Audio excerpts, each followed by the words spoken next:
آپ صلی اللہ علیہ وسلم کو عظیم تحفہ نماز کا اللہ جل جلالہ نے عطا فرمایا، اس کا ذکر کیا گیا۔ اب چونکہ رجب گزر چکا ہے، شعبان کا مہینہ شروع ہو چکا ہے، شعبان کے بارے میں آپ صلی اللہ علیہ وسلم کا فرمان عالی شان ہے کہ رجب اللہ کا مہینہ ہے اور شعبان میرا مہینہ ہے اور رمضان میری امت کا مہینہ ہے۔ میرے دوستو، آپ صلی اللہ علیہ وسلم کا یہ کہنا کہ شعبان میرا مہینہ ہے، شعبان کی فضیلت کے لیے، عظمت کے لیے کافی ہے۔ اور اسی شعبان کے اندر ایک ایسی اہم رات آتی ہے جس کو ہم سب لوگ شب برات کے نام سے جانتے ہیں۔ میرے دوستو، شعبان کی فضیلت محبوب سبحانی پیران و پیر عبدالقادر جیلانی رحمۃ اللہ علیہ فرماتے ہیں کہ شعبان کا جو لفظ ہے اس میں 5 لفظ ہیں، شین، عین، با، الف اور نون۔ شعبان کے لفظ میں نام میں 5 لفظ ہیں۔ شین سے مراد شرافت والا مہینہ، عین سے مراد عظمت عبادت والا مہینہ، اور با سے مراد برکت والا مہینہ، الف سے مراد الفت محبت پیار والا مہینہ، نون سے مراد نورانیت والا مہینہ ہے۔ میرے دوستو، شعبان کی فضیلت تو بہت زیادہ ہے، لیکن نبی کریم صلی اللہ علیہ وسلم نے اس مہینے کو اپنی طرف نسبت دی کہ یہ میرا مہینہ ہے۔ صحابہ کرام رضوان اللہ تعالی علیہم اجمعین فرماتے ہیں کہ اللہ کے نبی کریم صلی اللہ علیہ وسلم شعبان میں اتنی کثرت سے روزے رکھا کرتے تھے کہ ہم سمجھتے تھے کہ آپ صلی اللہ علیہ وسلم کبھی افطار نہیں کریں گے، یعنی کہ کبھی روزہ چھوڑیں گے ہی نہیں، اتنی کثرت سے آپ صلی اللہ علیہ وسلم روزے رکھتے تھے۔ پیران و پیر محبوب سبحانی حضرت شیخ عبدالقادر جیلانی رحمۃ اللہ علیہ کا فرمان ہے کہ انسان کی زندگی کے 3 دور ہوتے ہیں جو آپ سب سمجھتے ہیں کہ ماضی، حال اور مستقبل۔ ماضی اس کو کہتے ہیں جو گزر گیا، حال جو موجود ہے، مستقبل جو آنے والا ہے۔ اور جو گزر گیا ہے اس کے متعلق تو ہم کچھ نہیں کر سکتے کہ وہ تو ہم سے گزر گیا ہے، حال ہمارے پاس موجود ہے، اور مستقبل کا ہمیں علم نہیں ہے کہ اللہ نے ہمیں زندگی دینی ہے یا نہیں دینی۔ رجب جو تھا وہ اللہ کا مہینہ تھا، وہ ہم سے اب گزر گیا، وہ ہمارا ماضی بن گیا۔ رمضان ہمارا مہینہ ہے اور ہمیں نہیں معلوم کہ اللہ تعالیٰ ہمیں زندگی عطا فرماتے ہیں یا نہیں عطا فرماتے۔ آپ صلی اللہ علیہ وسلم نے رجب کے مہینے میں رجب کا چاند دیکھتے یہ دعا کی تھی کہ اے اللہ مجھے رجب اور شعبان میں برکت عطا فرما اور رمضان تک مجھے پہنچا۔ اور شعبان اب ہمارے پاس موجود ہے، یہ حال ہے ہمارا۔ فرماتے ہیں جس آدمی کا حال اچھا ہو، وہ وقت اچھا ہو جس وقت وہ گزار رہا ہے، تو اگر وہ اچھا ہے تو اس کا ماضی خود بخود اچھا بنتا جائے گا اور مستقبل بھی خود بخود اچھا آئے گا۔ اس لیے ہمارے پاس شعبان المعظم کا مہینہ ہے، ہمارے پاس وقت ہے کہ ہم اللہ کو اس کی عبادت کر کے راضی کر لیں، اس کے فرامین کو مان کر اس کو راضی کر لیں، اپنے گناہوں کی توبہ کر لیں اور اللہ تعالیٰ سے مانگ لیں۔ ہر رات کے آخری حصے کے اندر اللہ جل جلالہ کی رحمت آسمان دنیا پر آتی ہے اور یہ اعلان کرتی ہے کوئی ہے مجھ سے بخشش مانگنے والا کہ میں اس کو بخش دوں، کوئی ہے اپنے رزق میں وسعت چاہنے والا کہ میں اس کو رزق دوں، کوئی ہے صحت مانگنے والا کہ میں اس کو صحت عطا فرماؤں۔ یہ ہر رات کے آخری حصے میں اللہ کی رحمت آسمان دنیا پر آتی ہے اور یہ اعلان ہوتا ہے۔ مگر اس مہینے کی فضیلت اور عظمت دیکھیں، اس میں اللہ تعالیٰ نے امت محمدیہ کو ایسی عظیم رات عطا فرمائی ہے کہ اس رات کے اندر اللہ کی رحمت مغرب کے شروع ہوتے ہی اعلان کرنا شروع کر دیتی ہے، کوئی ہے بخشش چاہنے والا کہ میں اسے بخش دوں، کوئی ہے اپنے گناہوں کی معافی مانگنے والا، کوئی ہے جہنم سے چھٹکارا حاصل کرنے والا۔ اللہ کی رحمت یہ اعلان کرتی رہتی ہے یہاں تک کہ صبح ہو جاتی ہے۔ یہ اتنی عظمت والے رات کا مہینہ ہے، اتنا مبارک مہینہ ہے۔ میرے دوستو اس مبارک مہینے کے اندر اللہ جل جلالہ کے پیارے محبوب صلی اللہ علیہ وسلم اتنی کثرت سے عبادت کرتے تھے، اتنی زیادہ عبادت کرتے تھے۔ امی عائشہ صدیقہ رضی اللہ تعالی عنہا فرماتی ہیں کہ میں نے دیکھا کہ نبی کریم صلی اللہ علیہ وسلم اپنے بستر پر موجود نہیں ہیں، تو میں دیکھتی ہوں کہ اللہ کا نبی اللہ کے سامنے سر سجدے میں کیے ہوئے ہے اور اپنی امت کی بخشش مانگ رہا ہے۔ یہاں تک کہ اتنا لمبا سجدہ کر دیا کہ مجھے معلوم ہونے لگا، محسوس ہونے لگا، مجھے ایسا لگنے لگا کہ اللہ کے نبی اللہ کو پیارے ہو گئے ہیں، سر سجدے سے اٹھا ہی نہیں رہے۔ تو میں نے اللہ کے محبوب کے پاؤں مبارک کو حرکت دی تو اللہ کے محبوب حضور صلی اللہ علیہ وسلم اٹھے اور پھر سجدے میں چلے گئے۔ وہ سجدہ بھی اتنا طویل کیا، جب نماز مکمل کی تو مجھ سے پوچھا عائشہ خیر تو ہے؟ میں نے کہا اللہ کے محبوب آپ اتنی زیادہ عبادت کرتے ہیں۔ فرمایا کہ یہ اتنی بخشش والی رات ہے، اتنی عظمت والی رات ہے، اتنی مبارک رات ہے، اتنی رحمت والی رات ہے کہ اللہ کی رحمت جوش میں آئی ہوئی ہے، اور میں چاہتا ہوں کہ میں اپنی امت کی بخشش مانگوں اللہ سے۔ ایک اور روایت میں بھی آتا ہے کہ نبی کریم صلی اللہ علیہ وسلم کو جب امی عائشہ صدیقہ رضی اللہ تعالی عنہا نے اپنے بستر پر نہ پایا تو تلاش کرنے چلی۔ ہمارا اہل سنت والجماعت کا یہ عقیدہ ہے کہ آپ صلی اللہ علیہ وسلم کے معجزات برحق ہیں، اور یہ بھی آپ صلی اللہ علیہ وسلم کا معجزہ ہے کہ آپ صلی اللہ علیہ وسلم کے پسینہ سے مشک و عنبر سے زیادہ اچھی خوشبو آتی تھی، اور نبی کریم صلی اللہ علیہ وسلم جس راستے سے گزر جاتے تھے اس راستے میں آپ صلی اللہ علیہ وسلم کی خوشبو رہ جاتی تھی۔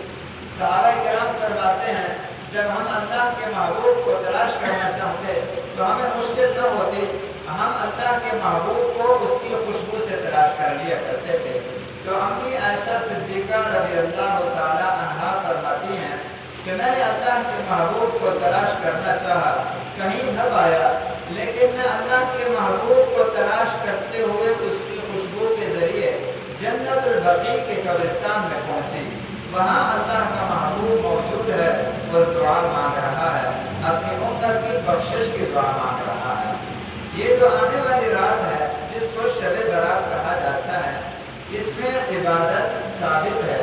آپ صلی اللہ علیہ وسلم سے نوافل پڑھنا ثابت ہے، آپ صلی اللہ علیہ وسلم سے دعائیں مانگنا ثابت ہے، قبرستان میں جانا ثابت ہے، لیکن طریقہ وہی ہو جو صحابہ نے کر کے دکھایا، جو آپ صلی اللہ علیہ وسلم نے ہمیں تعلیم دی ہے۔ آپ عبادت کریں، نوافل پڑھیں، اللہ سے اپنے گناہوں کی بخشش مانگیں، آپ قبرستان جائیں، آپ ان قبرستان سے عبرت حاصل کریں، نہ یہ کہ آپ قبرستان میں جا کر چرانہ کریں، نہ یہ کہ ان سے بخشش مانگیں، نہ یہ کہ ان سے مدد مانگیں۔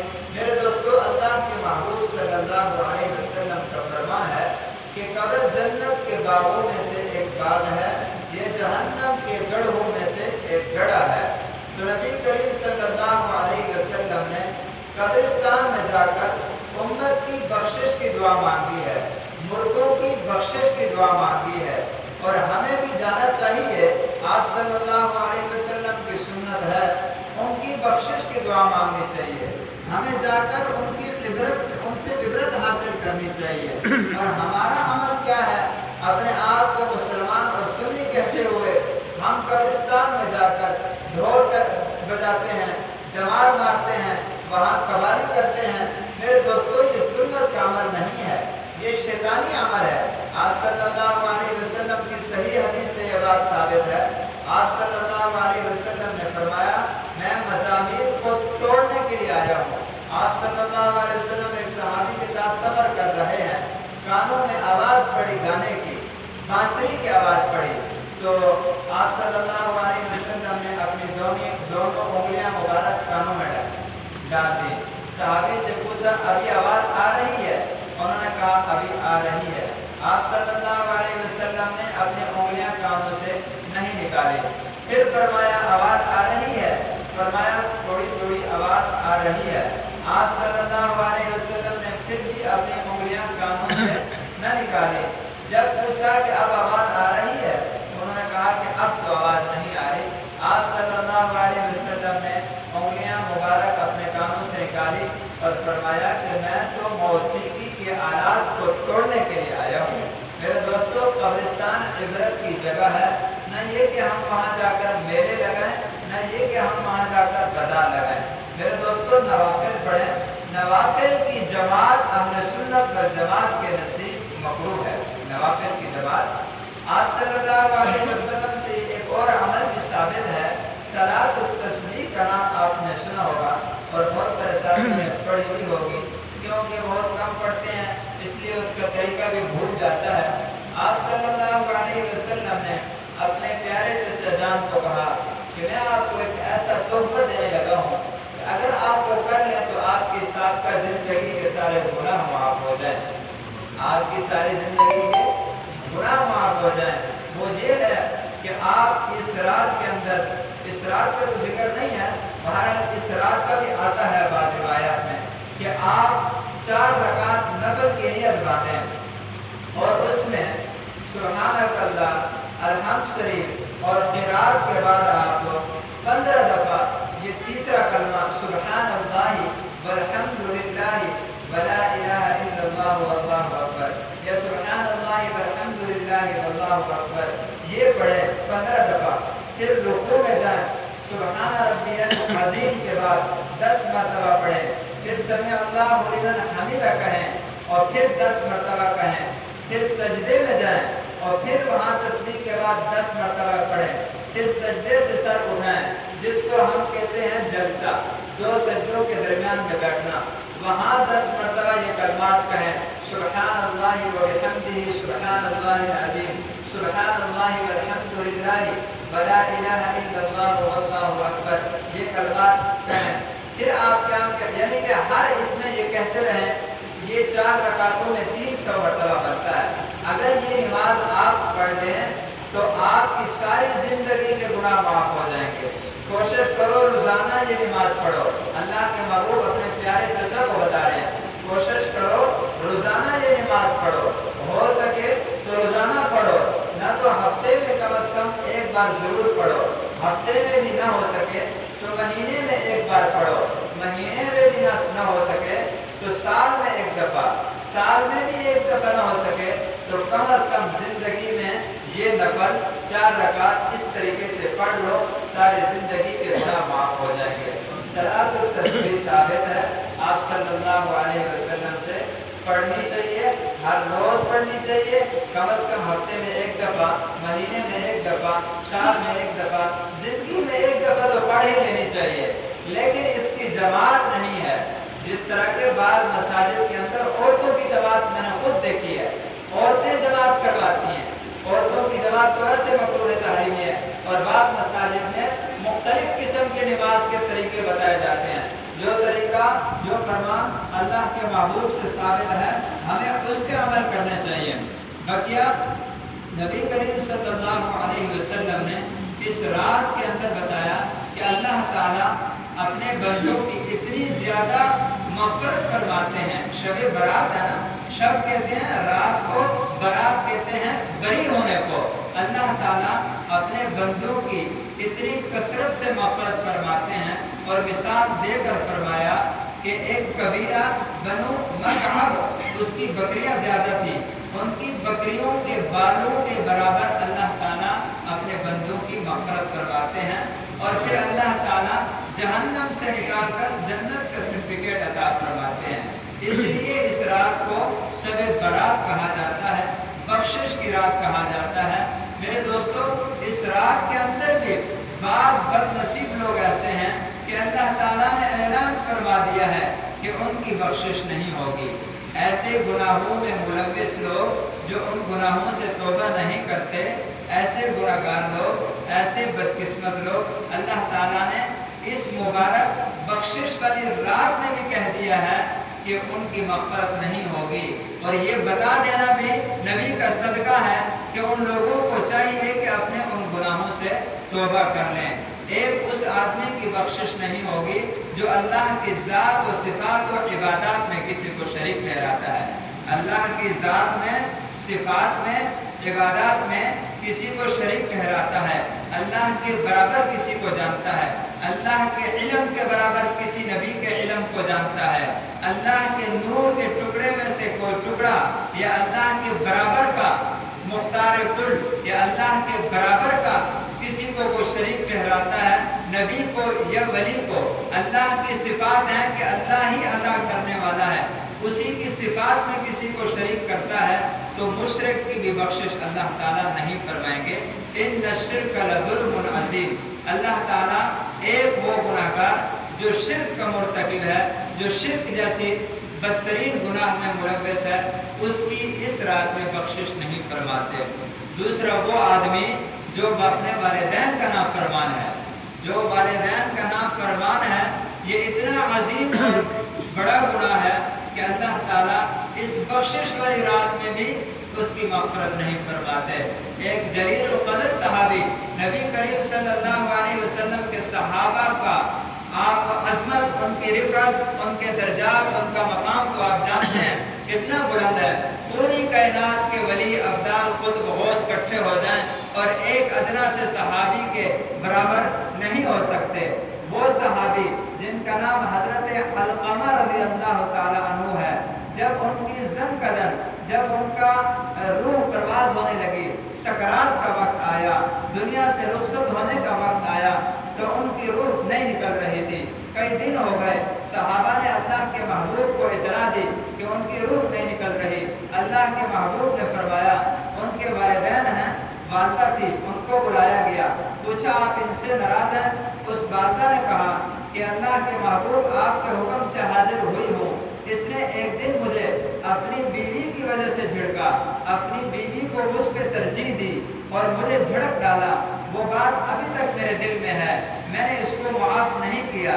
اللہ کے محبوب نے حضرت بلال حبشی رضی اللہ تعالی عنہ کو اور بقیہ دیگر صحابہ کو حکم دیا کہ جنگل سے لکڑیاں لے آئیں تاکہ میں ان سے آگ جلاؤں۔ جو والدین کا نافرمان ہے، جن کو والدین معاف نہیں کرتے، دنیا کے اندر بھی میں اس کو آگ میں جلاؤں اور آخرت میں بھی اس کے لیے آگ ہے۔ والدین تو والدین ہوتے ہیں، بڑے رحم دل، نرم دل ہوتے ہیں، جیسے بھی ہو محبت و اولاد کو ان کے دل میں پیوست ہوتی ہے۔ والدہ کو یہ بات گوارا نہ ہوئی، انہوں نے برداشت نہ کیا، کہا اللہ کے محبوب میں نے اس سے معاف کر دیا۔ جیسے اس کے منہ سے جملے نکلے، حضرت علقمہ رضی اللہ تعالی عنہ کی زبان پر اشہد ان لا الہ الا اللہ و اشہد ان محمد عبدہ و رسولہ کے جملے جاری ہوئے اور انہوں نے اپنی روح اللہ کو دے دی۔ میرے دوستو، والدین کی نافرمانی بڑا عظیم گناہ ہے۔ اس معاشرے کے اندر جس میں ہم بس رہے ہیں، ہم اپنے دوست کو والد پر ترجیح دیتے ہیں، اپنے دوست کی بات کو مان لیتے ہیں، والد کی بات کو نہیں مانتے، ہم والدہ کی بات کو نہیں مانتے، اپنی اہلیہ کی بات کو مان لیتے ہیں، اپنی اہلیہ کو اپنی والدہ پر ترجیح دے رہے ہیں۔ ہمیں شرک سے بھی توبہ کرنی چاہیے، ہمیں اپنے والدین کی نافرمانی جیسے عظیم گناہ سے بھی توبہ کرنی چاہیے۔ میرے دوستو، ایک روایات میں یہ دو بندوں کا ذکر ہے کہ دو آدمیوں کی مغفرت نہیں ہوتی، ایک روایات میں 4 آدمیوں کا ذکر ہے کہ اس مبارک رات کے اندر 4 بندوں کی مغفرت نہیں ہوتی۔ ان میں سے تیسرا آدمی یہ بھی بتایا گیا ہے جو دوسرے مسلمان کے متعلق دل میں کینہ رکھے، بغض رکھے، نفرت رکھے، حسد رکھے، اس شخص کی بھی مغفرت نہیں ہوتی۔ ایک اور چوتھا شخص بھی ذکر کیا گیا ہے جس کے بارے میں کہا گیا ہے جو شراب کا عادی ہوتا ہے، شراب کا عادی ہوتا ہے، اللہ تعالیٰ اس شخص کی اس رات میں مغفرت نہیں کرتے۔ ایک روایت میں 6 آدمیوں کا ذکر ہے اور 5واں آدمی وہ ذکر کیا گیا ہے جو قطع رحمی کرتا ہے، جس کے دل میں صلہ رحمی نہیں ہے، اور 6واں آدمی یہ ذکر کیا گیا ہے کہ جس کی شلوار ٹخنوں سے نیچے ہوتی ہے، متکبر ہونے کی علامت ہے۔ اللہ تعالیٰ ہم سب کو عمل کرنے کی توفیق عطا فرمائے اور ان گناہوں سے توبہ کرنے کی توفیق عطا فرمائے۔ یہ عظیم گناہ ہیں، یہ کبیرہ گناہ ہیں، یہ بڑے گناہ ہیں، کم از کم میں سے کوئی بھی اپنے آپ کو دیکھے جو ان گناہوں میں سے کسی گناہ میں ملوث ہے، اللہ کے حضور توبہ کرے، اللہ سے معافی مانگے۔ نام محمد سے دلوں کو سرور ملتا ہے، نگاہ فکر کو تازہ شعور ملتا ہے۔ نصیب کیسا بھی ہو واسطہ محمد کا دے کر، وسیلہ احمد کا دے کر، خدا سے جو بھی مانگو ضرور ملتا ہے۔ اللہ تعالی عمل کی توفیق